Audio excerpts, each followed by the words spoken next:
Well, joining us now is Toib Adelodun, a personal development coach based in London, to discuss the ban on care workers bringing in their dependents into the UK. Thank you so much for your time, Toib. From your understanding, what does this new rule mean? It has been announced, I think towards the end of last year, by the Home Secretary, James Cleverly, that they are going to ban care workers from bringing their dependents to the UK. But what was not clear was people that are already here in the UK, let's say they are students already, master students, that they already have their dependents with them. So what was not clear was that if that master student that is already here now gets a care worker visa, what happens to the dependents that are with them already? That was not clear. They played around with the words.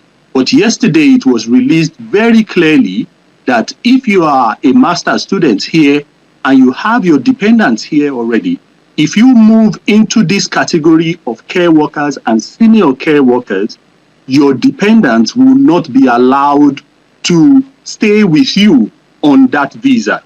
And the most devastating thing is that if one spouse gets a sponsorship, a care sponsorship, the other spouse gets a care sponsorship, what happens to the children? Wow. You know, that is the big thing that's the one that really hits really, really hard.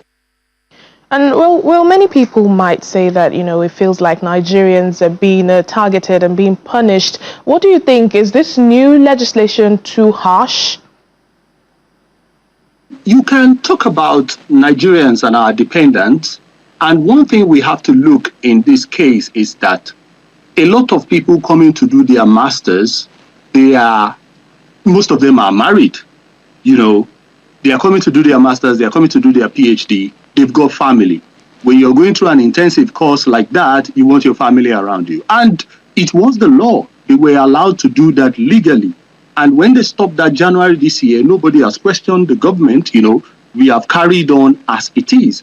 But in this case, there is a huge demand in the healthcare sector, which a lot of people that have moved here have been filling up. So for you to say people that are coming in to look after the elderly, to look after, people here in the UK, elderly people, young children, in mental health as well. If you say people that are doing such very, very important work for your economy are not allowed to have their family with them, that is definitely too harsh. And again, we are not the highest amount of, per country. We have India in front of us, in terms of the numbers of visas issued. If you look at the data over the last 2 years, and rightly so, India has more population than Nigeria. But people that are doing such critical work, they should be able to allow to have their family with them. You can ban people from coming in. That's okay. We understand that if you want to ban people from coming in as care workers. But if they are already here and they are switching to that visa and they have got family with them, they've got young children with them, you want them to do that critical work to get into that visa space and not have their family? I think that is very harsh.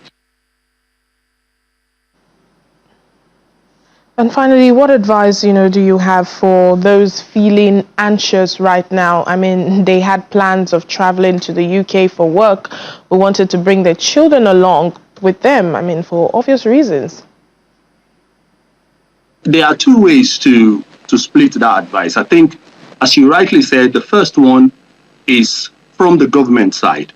Where can they, during their diplomatic talks, doing their talks with foreign governments, make sure that their citizens are not treated, they are treated very well. That is very, very important, because we are having cases where we come here as international students, we are paying top of the range in terms of fees, £20,000 a year, £30,000. When you will get a job, you pay the NHS fee, which is about £1,000 a year for every year you stay in the UK. So those are not, when we come here, we don't come empty-handed. We come and pay into the economy. So there is a bit where our government can, use their lever and say, look, our citizens, treat them rightly.